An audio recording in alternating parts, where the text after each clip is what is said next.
Assalamu alaikum warahmatullah.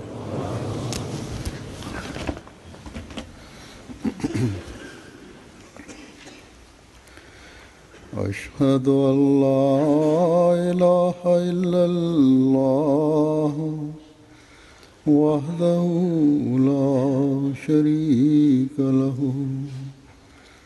وأشهد أن محمدا عبده ورسوله أما بعد فأعوذ بالله من الشيطان الرجيم بسم الله الرحمن الرحيم الحمد لله رب العالمين الرحمن الرحيم مالك يوم الدين إياك نعبد وإياك نستعين اهدنا الصراط المستقيم صراط الذين أنعمت عليهم غير المغضوب عليهم ولا الضالين.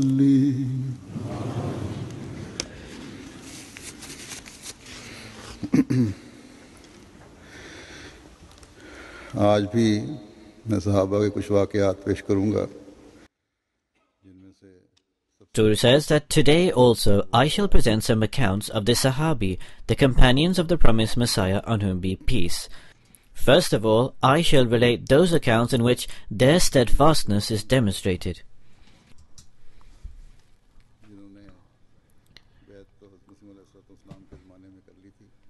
Hadrat Mian Abdullah Khan Sahib, who although took the Pledge of Allegiance in the era of the promised Messiah, on whom be peace, but he did not see the promised Messiah in person. He relates that in the year when the plague struck the district of Zafarwal, I was appointed a plague clerk and I shifted from Sialkot to Zafarwal. In the morning, Chaudhry Muhammad Hussain Sahib of Talwandi said to me, "Do you believe Hazrat Jesus, peace be upon him, to be alive in the heavens?" I responded from a scientific perspective in the negative. There was no prejudice or bigotry in my mind whatsoever. He then said to me that the promised Messiah, Hadhrat Mirza Ghulam Ahmad of Qadian, peace be upon him, has claimed that the Messiah who is destined to come is me, and the Messiah from amongst the children of Israel had passed away. I accepted the promised Messiah as a prophet and immediately wrote to him, pledging my allegiance. Subsequently, I went to Karachi and then Africa for my work. My father was a non-Ahmadi. At the time of my pledging of allegiance, he was not exceptionally opposed to it. However, he was a leading member amongst the Wahhabi of the area. Thus people incited him that, "Look, your son has become a Mirzai." In 1911, he wrote to me when I was in Africa.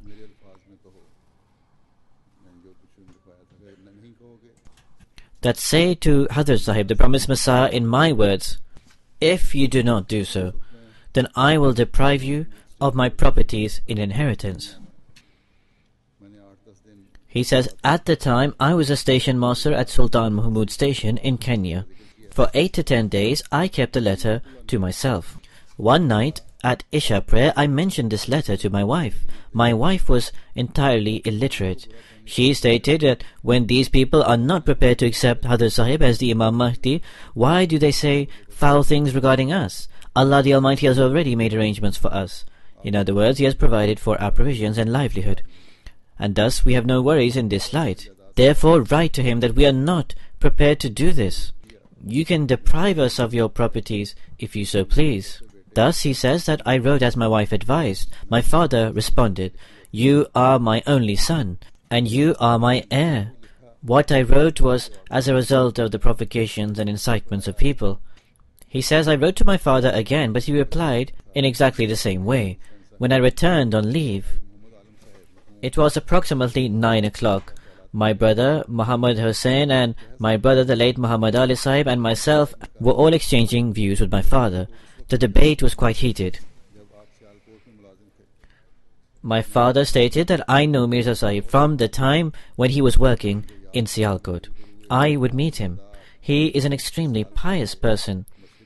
I remember that once a Muslim right before me, who was a landlord of Sialkot, who came from a village in the east, and he said to the promised Messiah alayhi salam, Mr. Mirza, I believe that you appear to be that Mahdi who is destined to come. At that time, Mirza Sahib, that is the promised Messiah, was approximately 20 to 22 years old, and I was around the same age. He says, when my father uttered these words, I said to my father, for that Muslim landlord to say all these things regarding the promised Messiah alayhi salam is a proof established by God Almighty for you. However, my father responded, whether Mirza is true, I will not accept him. Upon this, he says, we said istighfar and exited from there. There is another account of Sheikh Abdul Rashid Sahib who narrates, Maulvi Muhammad Ali Bhupuri had come to Batala. We were staying in his residence. My parents had evicted me from our home. One day, a person by the name of Meheraldu, who was a friend of my father, had met me. He said that come along with me. We will speak to Maulvi Muhammad Ali, so we can also come to know what he is trying to explain. In other words, Maulvi Muhammad Ali was a non-Ahmadi. They wanted to go and compete with him in a debate. And what does he actually say? He says, in those days I was full of zeal and passion. I immediately went alongside him to meet Maulvi Muhammad Ali. When we came before him, Maulvi Sahib started to say, Meheraldu, why have you brought this kafir, this disbeliever, before me? This statement was extremely displeasing to Meheraldu and myself. However, I desired to completely clinch the argument over him. Meheraldu also supported my approach, that Maulvi Sahib would not be able to convince this boy, and thus how would he be able to convince any other Mirzai? If a boy could not comprehend him, then how could anybody else?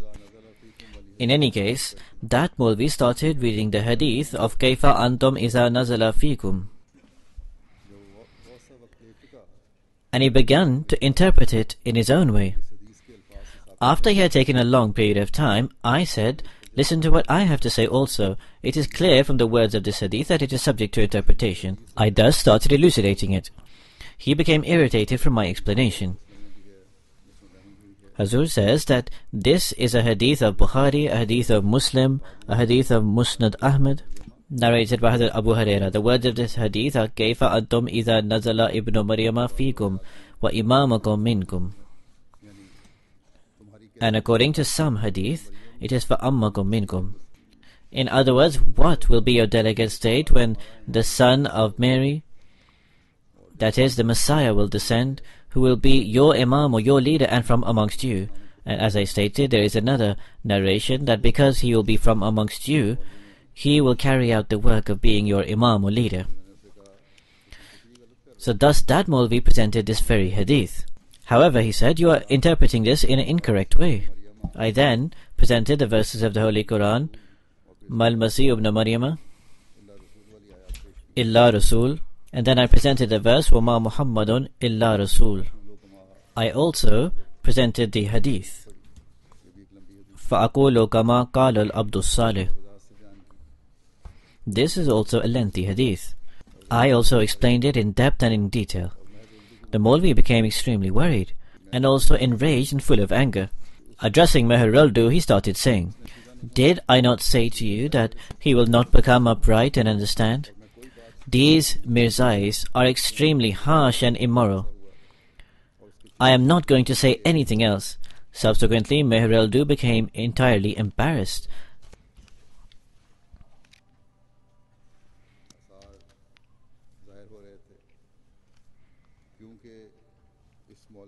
The signs of shame were clearly visible upon him. because this Maulvi was not presenting any acceptable or convincing replies and could not preach to me properly. In any case, we departed from there. Mehereldu related the events to my father, that the Maulvi could not explain to Maulvi Muhammad Ali Abdul Rashid properly and convincingly, and instead became enraged. But he is only a boy, he will understand. Hazur says, however, this is a state even today. With the grace of Almighty Allah, the knowledge that even our youth or children have today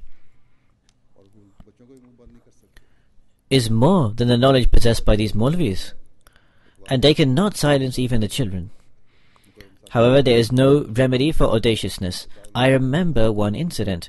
Magaram Saqib Zervi Sahib has written this account, that Ataullah Shah Bukhari Sahib was a Maulvi a few decades ago. Once he was delivering a speech. Coincidentally, I was in the area and heard him. Maulvi Sahib, who was delivering the speech and who was a senior scholar, was saying the following, that even if God the Almighty came and told me that Mirza Sahib is true, I would still not accept him.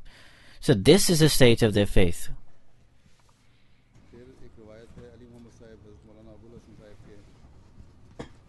There is a narration of Ali Muhammad Sahib, who relates the circumstances of Mulana Abu al-Hasan Sahib. He says that he was a scholar of high standing. The message of the promised Messiah alayhi salam spread through him in the entire district of Dera Ghazi Khan. The opponents caused him great harm and suffering, but he remained steadfast absolutely, and he did not care a jot for that opposition. He continued his preaching and continued to endure pain and suffering. Hadrat Hafiz Ghulam Rasul Sahib Wazirabadi relates that once I was extremely perturbed. Distressed due to opposition, I arrived in Qadian. The promised Messiah alayhi salam said, "Why are you so concerned?" I realized from the way of his speech that the promised Messiah alayhi salam desired to help me financially. However, I did not come for this purpose. In other words, this was not the objective for why he had come before the promised Messiah alayhi salam.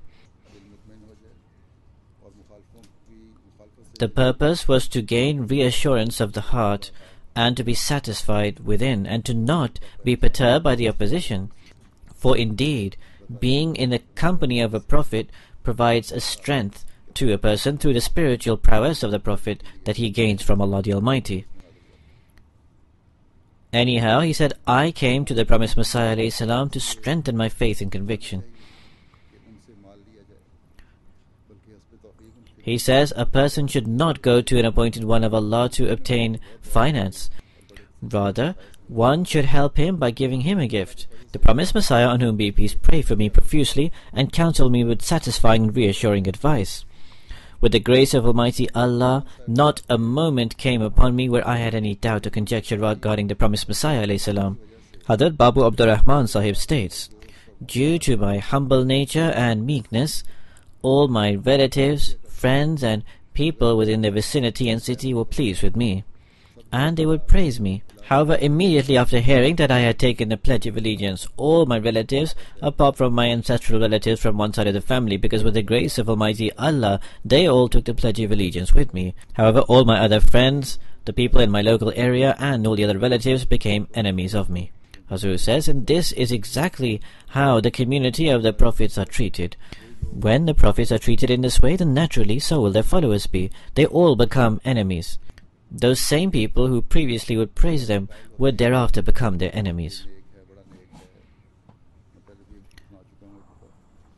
They accept that the person is righteous and pious. I have said once before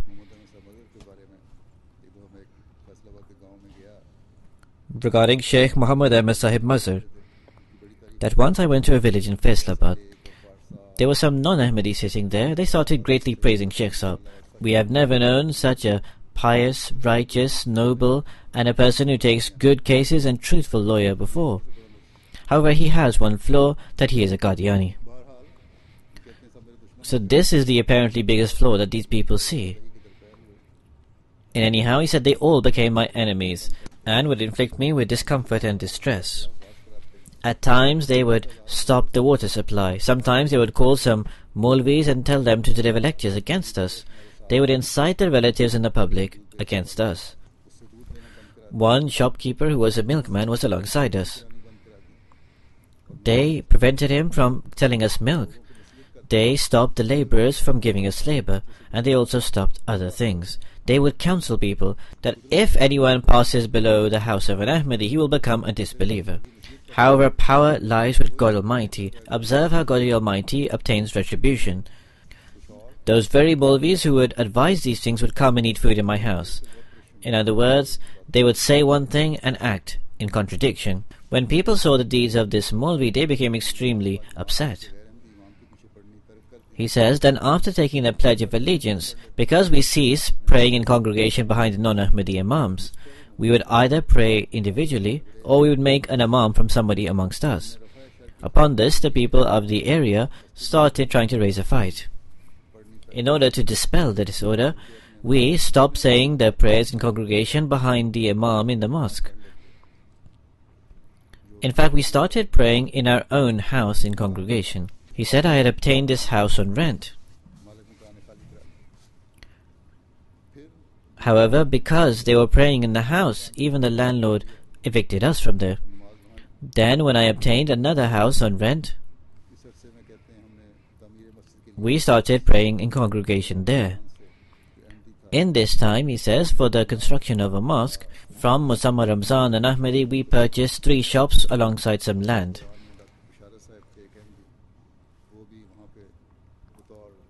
During this time, a Dr. Bisharat Sahib, who was an Ahmadi, was appointed there as a probational assistant surgeon.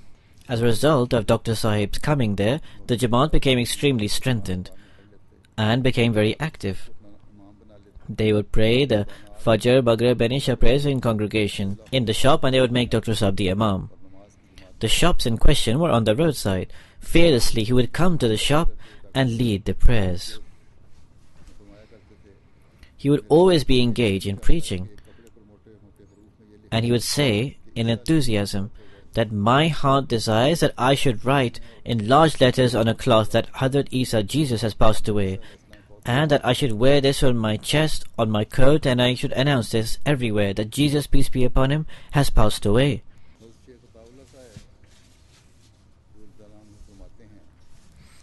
Hazrat Sheikh Ataullah Sahib radiyallahu ta'ala anhu, may Allah be pleased with him, states, the approval of the bed from Qadian was received through letter, alongside some literature which included the newspaper Al-Hakam. In other words, the newspaper was sent alongside the approval letter. We spread this newspaper. This caused a hue and cry amongst the people. After this, we had to face fierce and intense opposition. We would be forcibly dragged and taken to these gatherings, and we would be compelled to repent. And they would try to force us to say that, repent, you are no longer followers of Mirza. In any case, he says that some weak people started slipping and stumbling and could not bear this hardship. They did not possess steadfastness. And this reached a point where Hazrat Hafiz Sufi Tasawwur Hussain Sahib and Sheikh Saadullah Sahib, who was a direct follower of Sufi Sahib, and this humble one were all who remained. All other people, due to the oppression of the opponents and out of fear, apostatized.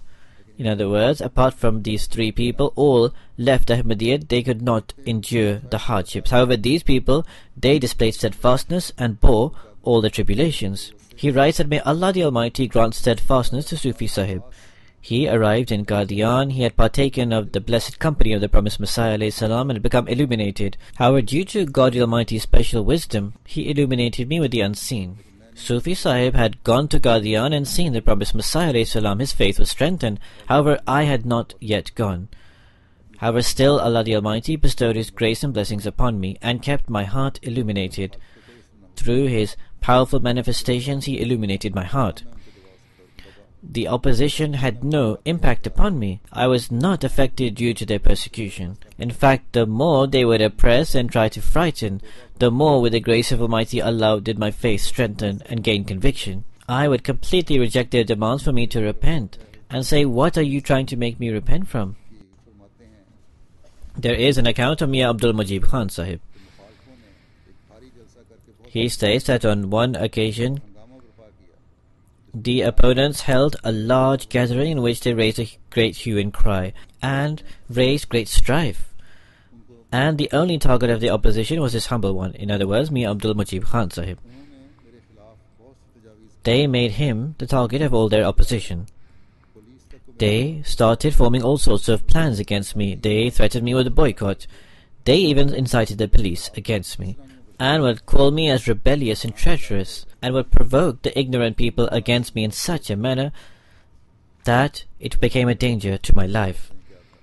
Being impacted by these circumstances, he mentions his relationship with Allah the Almighty. He said, "Once I left in the jungle, I faced the Qibla and stood in prayer, and in my own way started thinking of the promised Messiah ﷺ and addressed him. That Hazur in this dangerous time help me and guide me and provide the means as such. And I made this supplication and prayer to Allah the Almighty, and I cried and wept and mentioned all my difficulties and hardships, and ultimately Allah the Almighty heard my supplications." Hazur says that I should clarify here that this was not a state of shirk, of setting up partners with God, as those people who go to the saints and prostrate to them, supplicate to them and ask for help from them. In any case, this was his own way of praying. He thought of the promised Messiah ﷺ in his mind, that may Allah the Almighty save him from the cruelties. Here I am clarifying that he was not asking from the promised Messiah ﷺ, he was asking from Allah the Almighty. This statement of his, it clarifies that Allah the Almighty help me is what he said. He did not say anywhere that the promised Messiah ﷺ answered his prayers. As normally certain people, they go to the graves of the saints and ascetics and say that such and such person has listened to our prayers and has granted us such and such blessing. However, here Mian Abdul Mujib Khan Sahib is saying that Allah the Almighty answered my prayers and supplications. In any case, he says that at night I slept in that concern and anxiety. What do I see in a dream? That the opposition have surrounded my home, and they are shouting from all four directions that now let us kill this person. During this time, the promised Messiah, on whom be peace, comes before me. He grabs my arms with his blessed hands and turns my head towards the heavens and states that fly towards the heavens. Subsequently, the spiritual prowess of the promised Messiah ﷺ helped a weak person like me, and thus I started flying towards the heavens. The opponents were astonished in their failure and at what happened. After that I woke up in jubilation, and I became completely firm in conviction that most certainly the promised Messiah ﷺ is a truthful and righteous person of God Almighty. Subsequently, on the next morning, once again the opposition gathered my home, and I said to them clearly, God Almighty, through the manifestation of His power, has given me such strength that even if you cut my body in pieces with saws, this mind and this mouth cannot turn away from the truth. He says, on the second night I once again see in a dream that the police have surrounded my home. So this enmity did not end. On a daily basis there were meetings and gatherings held against him. So he says that the police say that perhaps this person escaped from the public, but because he has spread disorder, thus now the government will suppress this person through its powers, and if he does not stop, then we will kill him. I was very perturbed by this threat of attack from the police and the surrounding of the home, that is in the dream. Suddenly, however, he says, just like in the dream last night, the promised Messiah ﷺ came before me. And in the same way, he grabbed both my arms in his blessed hands, and he moved my head towards the heaven, and said, that fly towards the heavens. Subsequently, like yesterday, I flew off the earth and onto the heavens, and I was saved from the intrigues of the police. Thus, through both dreams, my faith became firm like the rocks of a mountain, and the truthfulness of the promised Messiah ﷺ became entrenched in my heart to such an extent that nothing could break me or cause me to move away. Alhamdulillah, all praise belongs to Allah. Alhamdulillah, summa alhamdulillah. He says, now there is a zeal and passion and desire in the heart to meet this chosen one of God. At that time, he had not yet met the promised Messiah ﷺ. He says, subsequently, I wrote to the promised Messiah ﷺ, and the promised Messiah ﷺ replied to me that Mian Abdul Majid come immediately to Qadian. Thus, this is also a manner in which Allah the Almighty strengthens the faith. Allah the Almighty also develops His state in many people, and this is demonstrated in the many letters that are sent. This is an account of Hadrat Amir Khan Sahib. He relates his own account, that after taking the bed, the Pledge of Allegiance, when I departed Qadian back to my village, Ahrana, then Musamma Mahtab Khan, who was a senior member, and who thought very highly of himself, and due to being able to read and write to just a small degree, was quite arrogant. In other words, he was educated only to a low level. Yet, he claimed to know everything, and he considered himself to be an expert in all fields. He became bent on my opposition, and exceeded all bounds in profane language against me. Yet I adopted patience. Ultimately, plague broke out in his family, and it caused such devastation that his sister-in-law, his daughter-in-law, and his young son, all of them, within a few days, fell victim to the plague. There was no one left to cook the meals. He would go to one of his daughters, who was married in a nearby village, to eat his daily bread. However, to have to eat food in the in-laws, or in the house of the in-laws of the daughters, was equivalent to death for him. At that time, Mahtab Khan Sahib was just over 60 years old.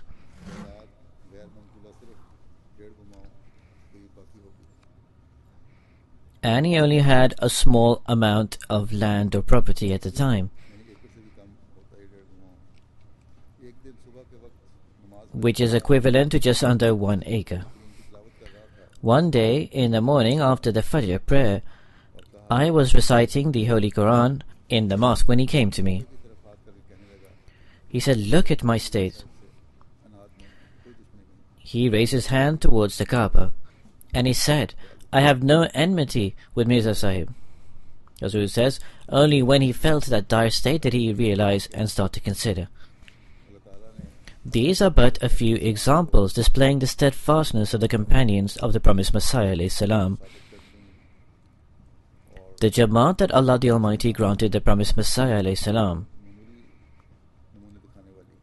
which in steadfastness and resolve even today is displaying exemplary models. I receive many letters, many people meet me,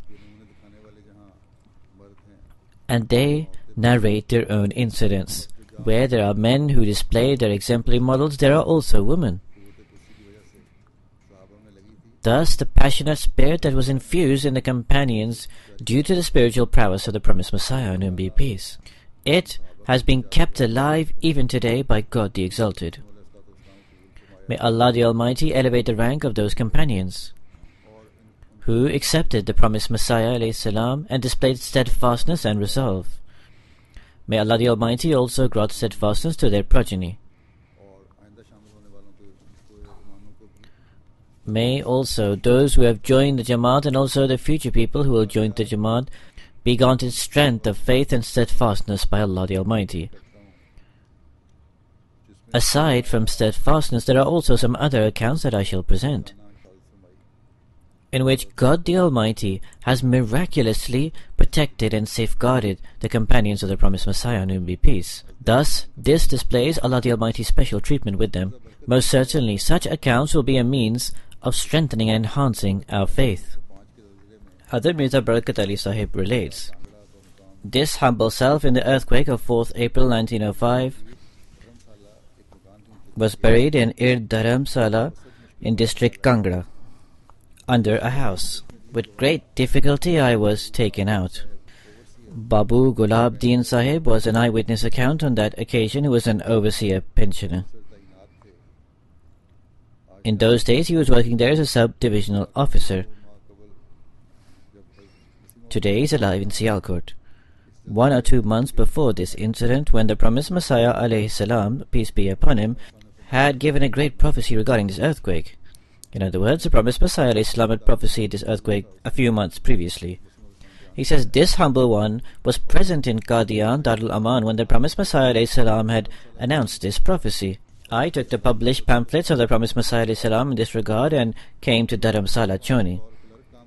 I distributed those leaflets to many people. Because I was working there as a clerk, and I had the opportunity to work in part-time employment, therefore, from time to time, I would go to meet the Ahmadi Mirza Rahim Beg Sahib. Mirza Sahib belonged to a large family of the Mughaliya brotherly. His other brother was not an Ahmadi. Only his wife and children were Ahmadi with him. All his family members and other people were fiercely opposed to him. However, those who became Ahmadi, all of them remained safe. And other Ahmadis also, who had reached there from different places, and now who lived there. He says that every single one of them was saved from the destruction of this earthquake, whereas he says that in my view, the estimate of the death toll was that 90% of people in that area died as a result of the earthquake. For all Ahmadis to survive in such a massive earthquake is a magnificent sign. If I write the explanation of all of this, then most certainly every seeker of truth and every seeker of Allah the Almighty will understand that the help and succor of Allah is with Ahmadis. In other words, he who wants to recognize the truth will hear the incident of this earthquake and will realize and comprehend that most certainly Allah the Almighty supports Ahmadis.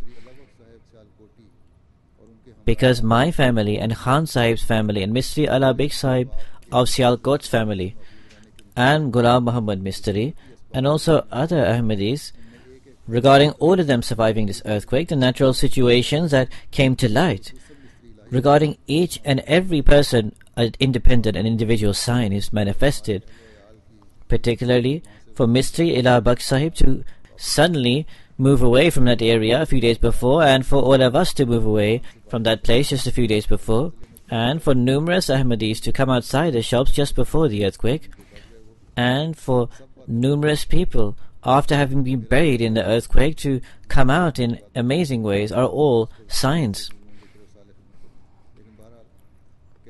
It is my intention to write a detailed article and to print this in a magazine.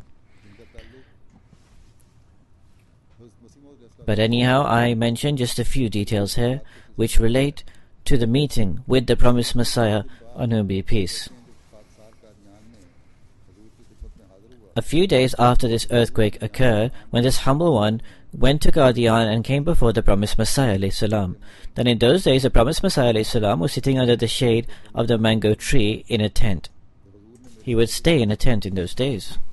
When this humble one met the promised Messiah, on whom be peace, he inquired for me numerous things. How did you survive when you were buried underneath the house? I said to the promised Messiah ﷺ that the sheet of Mistri Ala Beg Sahib saved me. It kept the wall above me and did not allow it to put too much pressure upon me.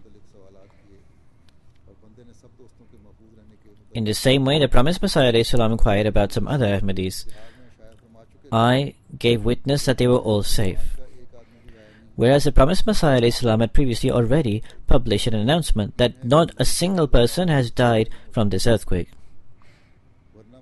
I believe certainly that Allah the Almighty already informed the promised Messiah ﷺ regarding this. For before me, no Ahmadi from Dharamsala had come to the promised Messiah ﷺ. No Ahmadi had come from there. The narrator of this account was the first person who had come from that area. The promised Messiah ﷺ heard all the details from him. However, the announcement that the promised Messiah ﷺ had already published, that no Ahmadi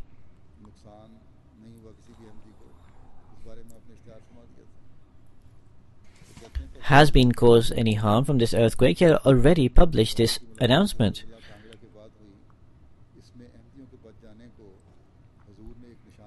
When I met the promised Messiah ﷺ after the Kangra earthquake, the promised Messiah ﷺ mentioned this as a sign. Especially for me to be survived after being buried in the earthquake is also a sign. This has been announced in writing. Congratulations to those who were eyewitness to this, and who believe in the chosen one of Allah the Almighty. Hadrat Chaudhry Abdul Hakim Sahib narrates that coincidentally, I met from Maulvi Badruddin Ahmadi Sahib, who was the primary school headmaster of a school in the city. He gave me the newspaper Al-Hakam to read. I remember that in the first page of the newspaper Al-Hakam was fresh revelation and also the blessed words of the Imam of the time. Thus there would be two headings, one, new revelation, and secondly, blessed words of the Imam of the time. These were the topics on the first page. He says, I would read these. It gave me such an attraction in my heart that I should promptly and immediately reach the promised Messiah alayhi salam, that I should attain the blessings of Allah the Almighty. And despite the incitements and the provocation of the Maulvis of the Ahl Hadith, in just a short time I accepted.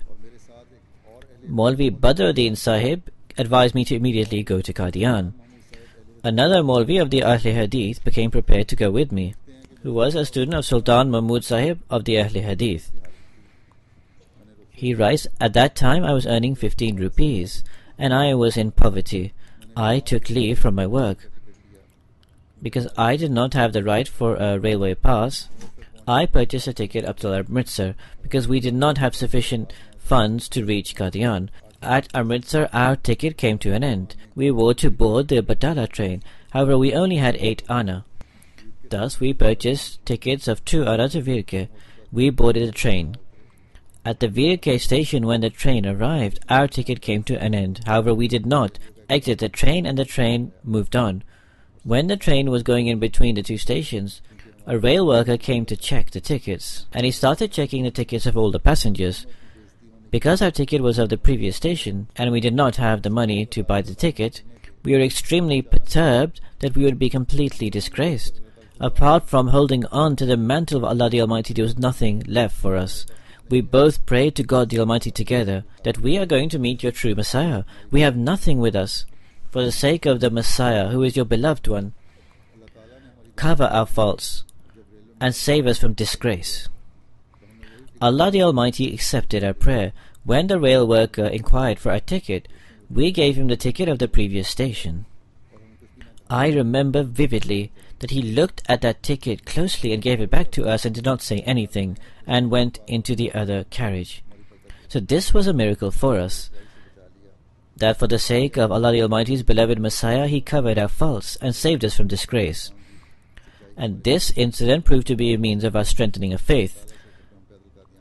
The truthfulness of the promised Messiah alayhi salam became as clear as the sun. From Batala we set off on foot to Qadian, and at the time of Zohar we reached Qadian Darul Aman. Hadrat Aladitta Sahib, a headmaster, states that extraordinarily Allah the Almighty has saved me from thousands of life-threatening situations and tribulations.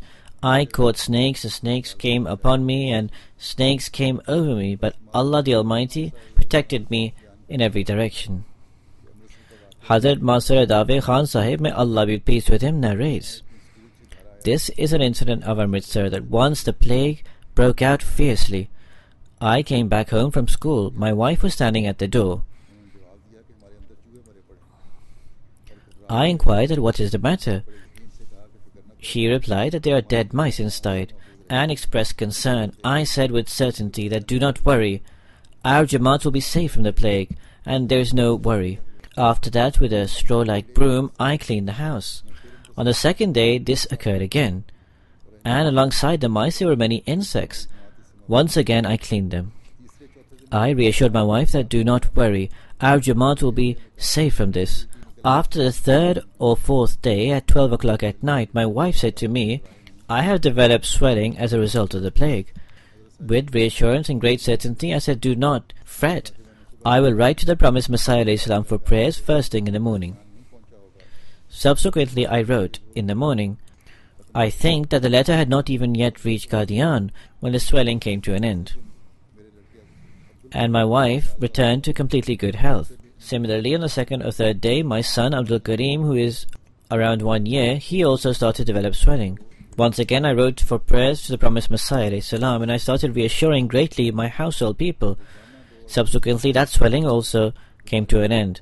In those days, the plague was so intense that on a daily basis 200 to 250 people died from this plague, and these numbers were mentioned daily by the committee people. Regarding this, I should clarify that when the plague spread, the promised Messiah ﷺ also issued some guidance. This guidance may not have reached these people, or perhaps they did not understand it properly, whereas the companions always tried to immediately implement any instructions. In any case, in those circumstances, whatever guidance was received, whether this incident was before or after, this is a sign of the strength of their faith. Allah the Almighty not only enhanced His faith but also that of His wife and children. However, the guidance given by the promised Messiah ﷺ at the time was as follows.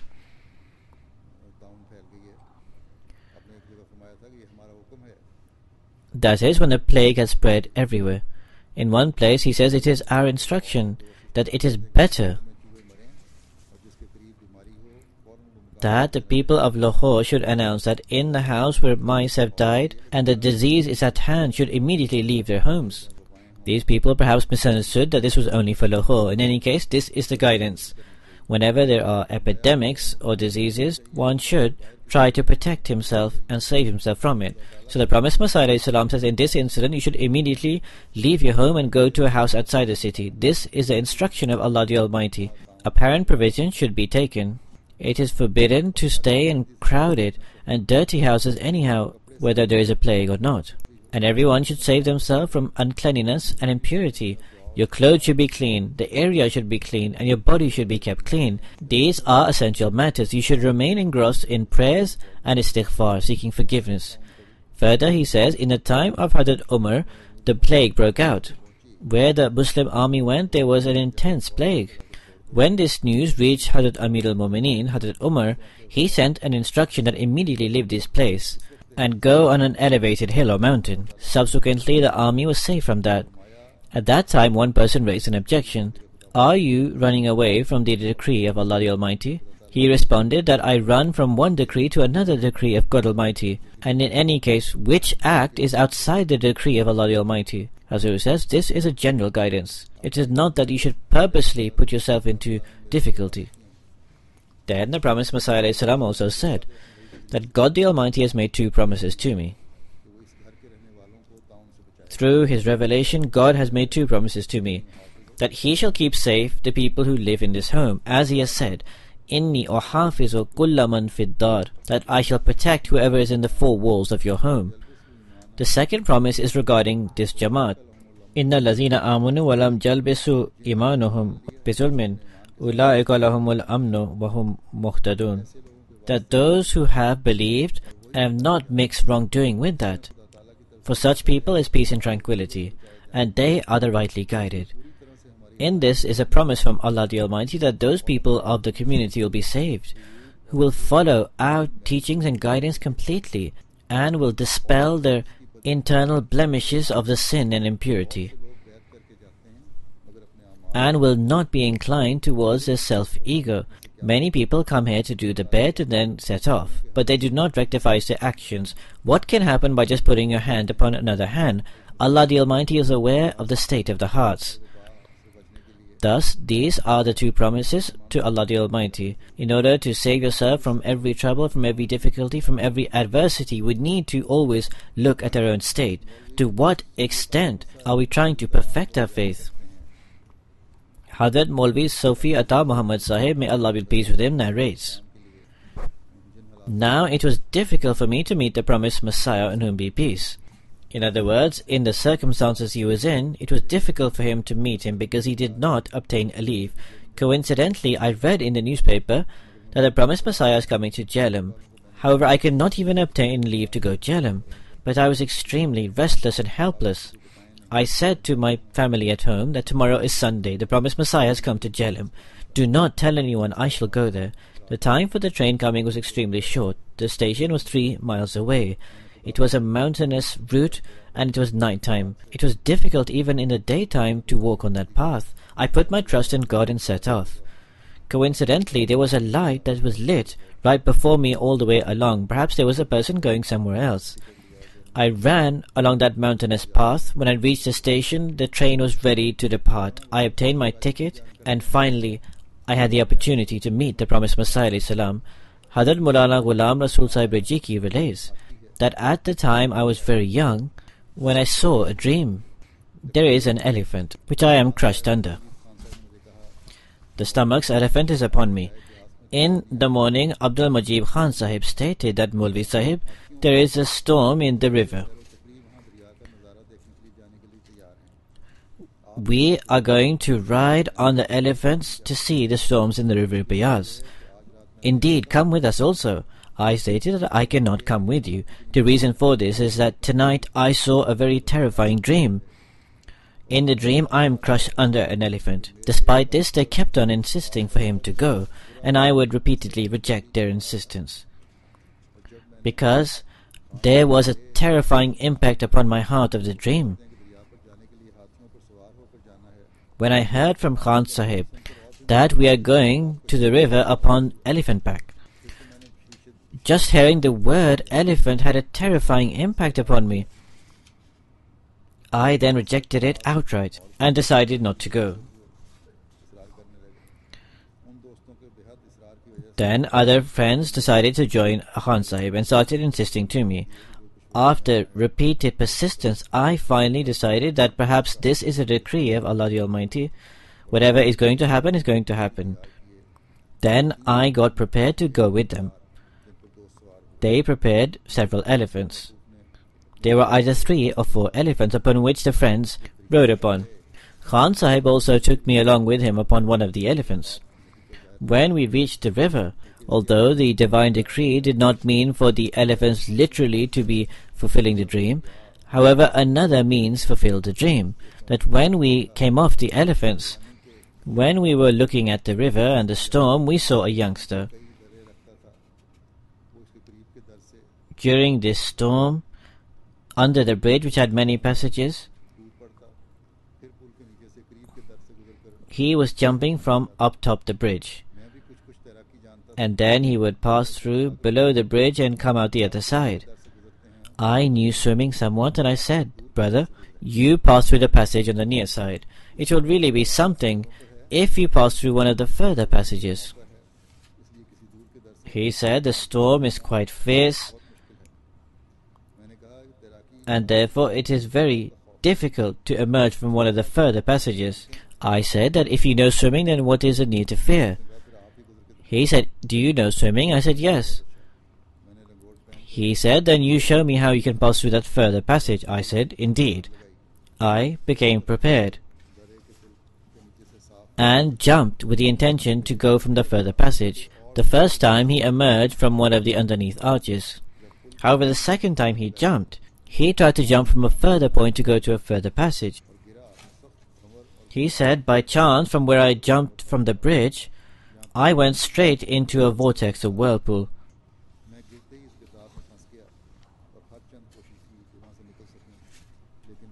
I fell and became trapped into this. I tried everything to escape from it, but to no avail. Ultimately, to some time, I became submerged under the extremely strong currents, and it appeared impossible to get out of this whirlpool.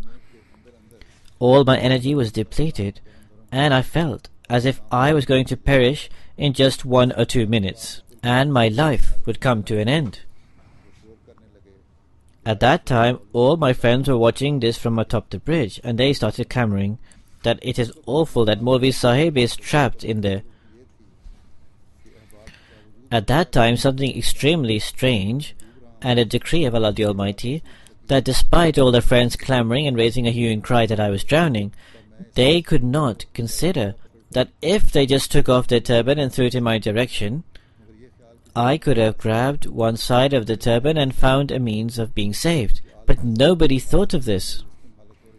My state was so dire that I was completely frustrated, as if my life was going to an end. I felt there were just a few moments left, and I am taking my last breath. In this time, the divine providence changed the scene, and by virtue of the blessing of the promised Messiah alayhi salam,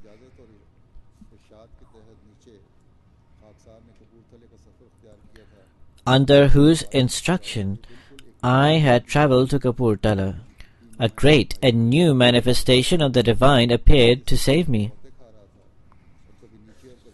And this came to pass as follows, that whilst I was at the mercy of the whirlpool, emerging, submerging, sometimes being tossed here and there, etc., and I had no control whatsoever over all of this.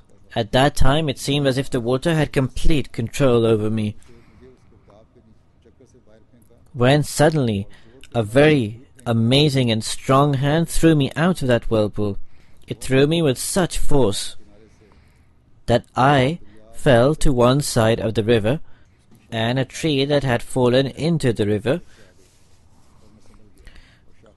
the branch of it came into my hand merely due to the divine decree. I took the support of the branch and stayed there for a long time quietly. Then, due to the sheer grace of God alone, I reached the riverbank safely. At that time, the dream and its fulfillment came before my eyes, and then I realized that according to the divine decree, being crushed under an elephant in the dream can materialize in another kind of calamity. Although we had reached the river upon elephant back, however, instead of the elephant, the river took its place. Secondly, I realized for me to be saved from the whirlpool was by virtue of the blessings of the promised Messiah alayhi salam, because I had come there under his instructions to carry out service of the Jamaat, to carry out the work of preaching. As a result of this, I was saved from their destruction. Otherwise, the situation was entirely hopeless. Thus, these incidents highlight the state of the faith of the companions of the promised Messiah alayhi salam and their high level of belief and faith in him. As Hazrat Maulvi Sahib is narrated, if it was any person of the world, then he would consider this to be a coincidence in the way he was saved. However, Hazrat Maulvi Sahib considered his travelling for the sake of the faith and the prayers of the promised Messiah, peace be upon him, to be the means of his safety. Thus, this is a state of the faith that should be developed in all of us. May Allah the Almighty enable us to achieve this.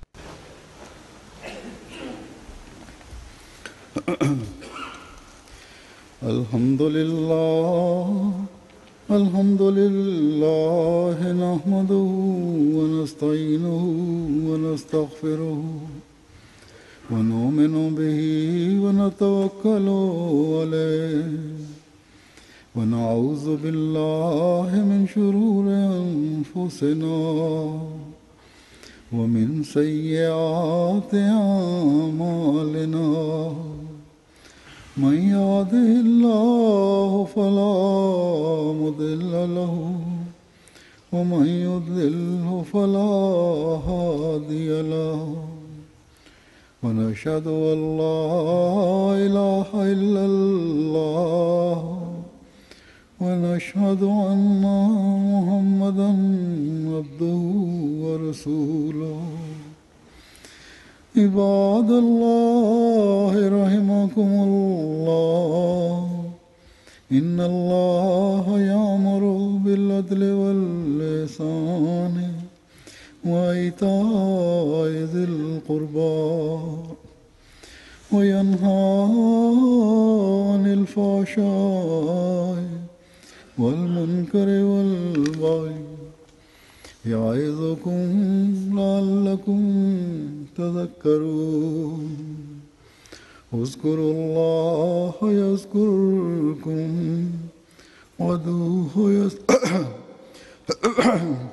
وادعوه يستجب لكم ولذكر الله أكبر.